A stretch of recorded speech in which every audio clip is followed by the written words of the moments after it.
안녕하세요. 손가락봉선교회 지휘자 강사입니다. 오신 것을 진심으로 환영하며 해피 바이블을 열어가도록 하겠습니다.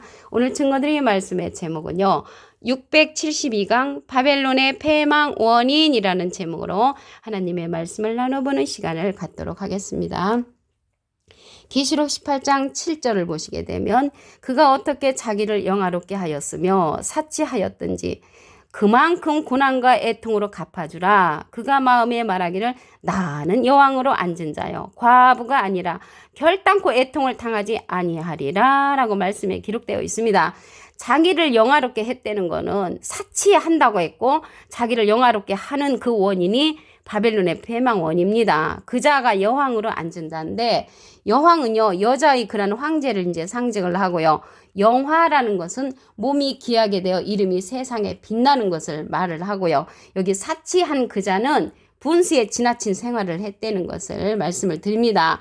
이자가 계시록 17장 4절에 가서 보시게 되면 그 여자는 자줏빛과 붉은빛 옷을 입고 금과 보석과 진주로 꾸미고 손에 금잔을 가져서 많은 사람을 비진리로 인도한 그런 여자 여왕이라는 것을 말씀을 드립니다. 예수님은 진리의 말씀으로 우리를 낳으셨죠. 야고보서 1장 18절 그 밑에 부분에 보시게 되면 진리의 말씀으로 우리를 낳으셨느니라. 그래서 예수님은 진리의 말씀으로 우리를 낳으셨고요. 비진리로서 저들을 낳은 자가 여왕으로 상징되었다는 것을 말씀을 드립니다. 여기에서 여자는요. 목자를 이제 상징을 합니다. 고린도전서 4장 15절에 보시게 되면 중간에서부터 그리스도 예수 안에서 복음으로써 내가 너희를 낳았음이니라. 그래서 복음으로써 우리를 낳는 자는 목자를 상징한다는 것을 말씀을 드리고요. 갈라디아서 4장 19절에도 보시게 되면 그리스도의 형상이 이루기까지 해산하는 수고를 한다고 했습니다. 해산하는 수고는 원래는 여자가 하지만 목자를 상징해서 진리의 말씀으로 낳은 걸 상징했고요. 그리스도의 형상을 이루기 위해서 복음으로서 낳는 일은 목자가 한다는 것을 말씀을 드립니다. 이 패망 원인에 관해서 보도록 하겠습니다. 계시록 18장 9절을 보시게 되면 그와 함께 음행하고 사치하던 땅의 왕들이 그 불붙는 연기를 보고 의하여 울고 가슴을 치며 그 고난을 무서워하여 멀리 서서 가로되 화있도다 화있도다 큰 성 경관성 바벨론이여 일시간에 내 심판이 이르렀다고 말씀에 기록되어 있습니다.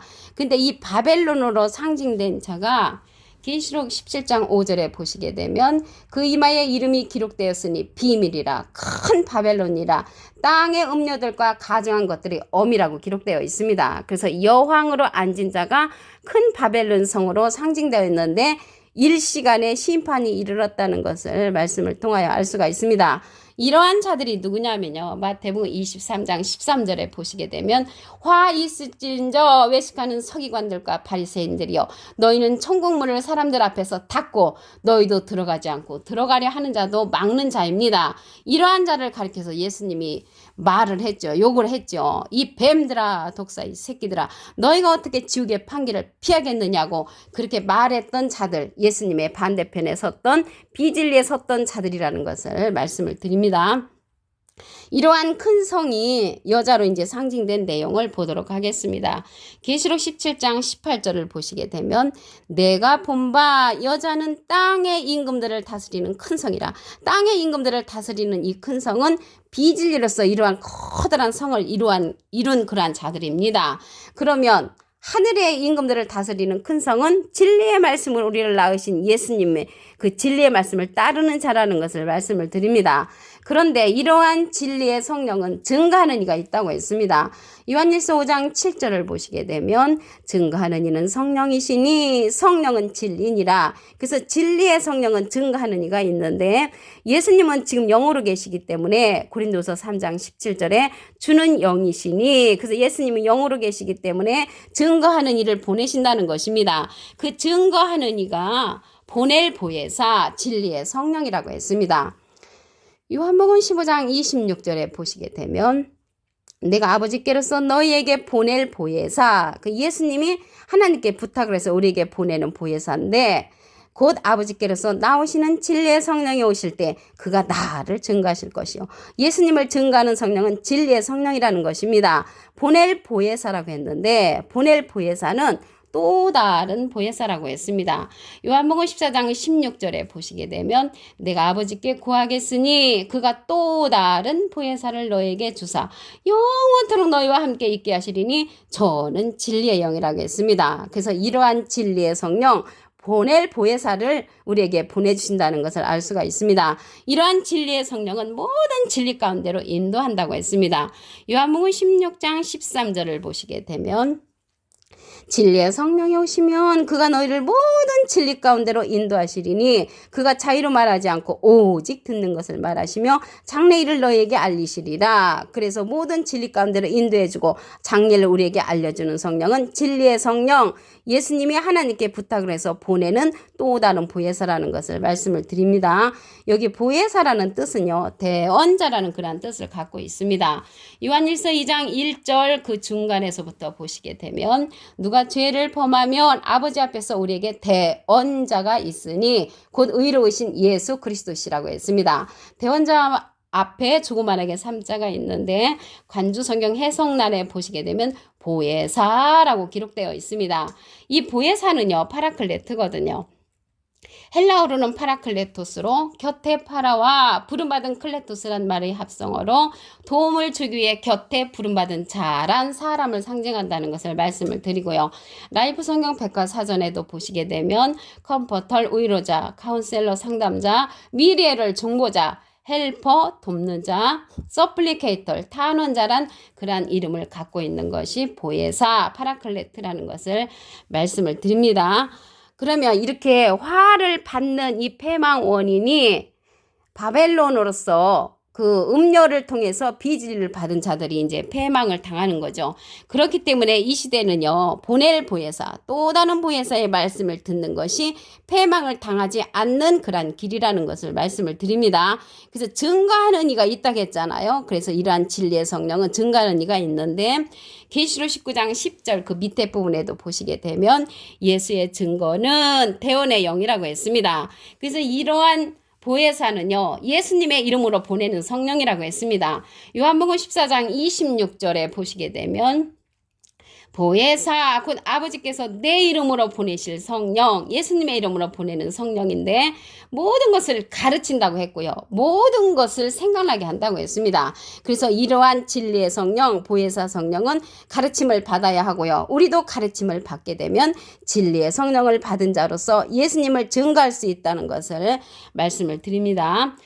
계시록 18장 16절을 보도록 하겠습니다. 화 있도다 큰 성이요 자주와 붉은 옷을 입고 금과 보석과 진주로 꾸민 것인데 그러한 부가 1시간에 망하였도다. 그래서 1시간에 망할 것을 이렇게 이미 망한 것처럼 기록된 내용이라는 것을 말씀을 드립니다. 계시록 18장 24절을 보시게 되면 선지자들과 성도들과 미 땅 위에서 죽임을 당한 모든 자의 피가 이 성중에서 보였느니라.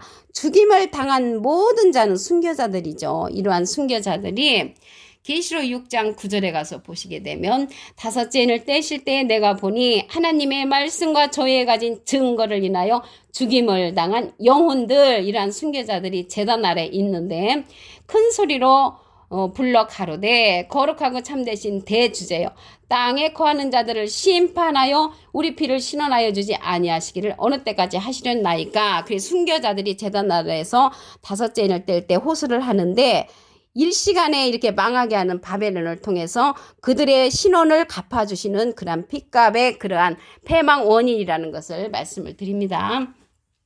계시록 18장 7절을 보시겠습니다. 그가 어떻게 자기를 영화롭게 하였으며 사치하였든지 그만큼 고난과 애통으로 갚아주라. 그가 마음에 말하기를 나는 여왕으로 앉은 자요 과부가 아니라 결단코 애통을 당하지 않는다고 하지만 하나님께서는 그들의 순교자들의 핏값을 이 바벨론에게 그 핏값을 쏟아붓는다는 것을 말씀을 통하여 알 수가 있습니다. 계시록 18장 8절에 보시게 되면 하루 동안에 그 재앙들이 이르리니 곧 사망과 애통과 흉년이라고 했습니다. 그래서 이러한 바벨론의 패망 원인은 비진리로서 음행한 자들, 많은 상구들을 출현했다는 것을 알 수가 있습니다. 야고보서 1장 18절 그 밑에 부분에 보시게 되면 진리의 말씀으로 우리를 낳으셨느니라. 진리의 말씀으로 우리를 낳은 자는 예수님이시고요. 비진리로서 저들을 낳은 자는 여왕으로서 그 패망 원인이 된다는 것을 말씀을 드립니다. 계시록 18장 9절을 보시게 되면 그와 함께 음행하고 사치하던 땅의 왕들이 그 불붙는 연기를 보고 위하여 울고 가슴을 치며 그 고난을 무서워하여 멀리 서서 가로되 화있도다 화있도다 큰 성 경관성 바벨론이여 일시간에 내 심판이 이르렀다고 했습니다. 화있고 이러한 것은 두 번 강조한다는 것은 이러한 중요한 사건이죠. 이 화받을 자가 예수님 당시 때도 이 뱀들아 독사의 새끼들아 너희가 어떻게 지옥의 판결을 피하겠느냐 예수님께서 호통을 치신 그러한 자들이 족속이라는 것을 말씀을 드립니다. 이 여자는요 땅의 임금들을 다스리는 이러한 큰 성으로 상징이 되어 있습니다. 여왕으로서 계시록 17장 18절에 보시게 되면 내가 본 바 여자는 땅의 임금들을 다스리는 큰 성이라. 그래서 땅의 임금들을 다스리는데 음행하여서 비진리로서 이러한 성을 이루었다는 것이죠.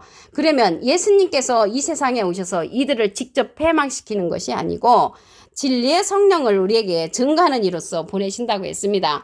요한일서 5장 7절에 보시게 되면 증거하는 이는 성령이시니 성령은 진리니라. 그래서 진리의 성령은 예수님께서 하나님께 부탁하여 보내는 보혜사라고 했습니다. 요한복음 15장 26절에 보시게 되면 내가 아버지께서 너에게 보낼 보혜사 곧 아버지께로서 나오시는 진리의 성령이 오실 때 그가 나를 증거하실 것이요. 보낼 보혜사는 또 다른 보혜사라고 했습니다. 요한복음 14장 16절에 보시게 되면 내가 아버지께 구하겠으니 그가 또 다른 보혜사를 너에게 주사 영원토록 너희와 함께 있게 하시리니 저는 진리의 영이라고 했습니다. 진리의 영은 진리의 성령으로서 요한복음 16장 13절에 보시게 되면 진리의 성령이 오시면 그가 너희를 모든 진리 가운데로 인도하시리니 그가 자유로 말하지 않고 오직 듣는 것을 말하시며 장래일을 우리에게 알려주신다고 했습니다. 그래서 이러한 진리의 성령은 요한복음 14장 26절에 보시게 되면 보혜사 곧 아버지께서 내 이름으로 보내실 성령 예수님의 이름으로 보내는 성령이라고 했고요. 그가 너에게 모든 것을 가르치시고 내가 너에게 말한 모든 것을 생각나게 한다고 했습니다. 그래서 이러한 진리의 성령은 가르침을 받아야 하는 성령이기 때문에 우리도 가르침을 받아 진리의 성령을 받게 되면 예수님을 증거하는 자가 된다는 것을 말씀을 드립니다. 예수님은 비둘기 같은 성령을 받으셨지요. 그래서 여기에서 보혜사라는 뜻은요. 보혜사라는 뜻은 대언자라는 뜻을 갖고 있습니다. 요한일서 2장 1절에 보시게 되면 그 중간에서부터 누가 죄를 범하면 아버지 앞에서 우리에게 대언자가 있으니 곧 의로우신 예수 그리스도시라고 했습니다. 그래서 대언자 앞에 조그만하게 3자가 있는데 관주성경 해석란에 보시게 되면 보혜사라고 기록되어 있습니다. 그래서 이 보혜사는 파라클레트거든요. 헬라어로는 파라클레토스로 곁에 파라와 부름받은 클레토스란 말의 합성어로 도움을 주기 위해 곁에 부름받은 자, 사람을 상징한다는 것을 말씀을 드립니다. 라이프 성경 백과사전에는요. 컴포터 위로자, 카운셀러 상담자, 미리에럴 중보자, 헬퍼 돕는 자, 서플리케이터, 탄원자란 그런 이름을 갖고 있는 것이 파라클레트, 대원자, 보혜사라는 것을 말씀을 드립니다. 계시록 18장 16절을 보도록 하겠습니다. 화이트다 큰 성이요 자주와 붉은 옷을 입고 금과 보석과 진주로 꾸민 것인데 이러한 것으로 인해서 많은 사람들을 음행하게끔 만든 자라는 것을 알 수가 있고요. 그 부가 일시간에 망한다고 했습니다. 계시록 18장 24절을 보시게 되면 선지자들과 성도들과 및 땅 위에서 죽임을 당한 모든 자의 피가 이 성 중에서 보였다고 했습니다. 죽임을 당한 모든 자는 순교자들이죠. 이러한 순교자들의 피값을 이들에게 갚아줬다고 했습니다. 계시록 6장 9절에 보시게 되면 다섯째 인을 떼실 때에 하나님의 말씀과 저희의 가진 증거를 인하여 죽임을 당한 영혼들이 제단 안에서 호수를 하지요. 이러한 순교자들의 호수가 바벨론의 패망으로 말미암아 바벨론에게 그들의 핏값을 갚아주었다는 것을 말씀을 드립니다. 오늘 672강 바벨론의 패망 원인이라는 제목으로 하나님의 말씀을 나눠보는 시간을 가졌습니다. 감사합니다.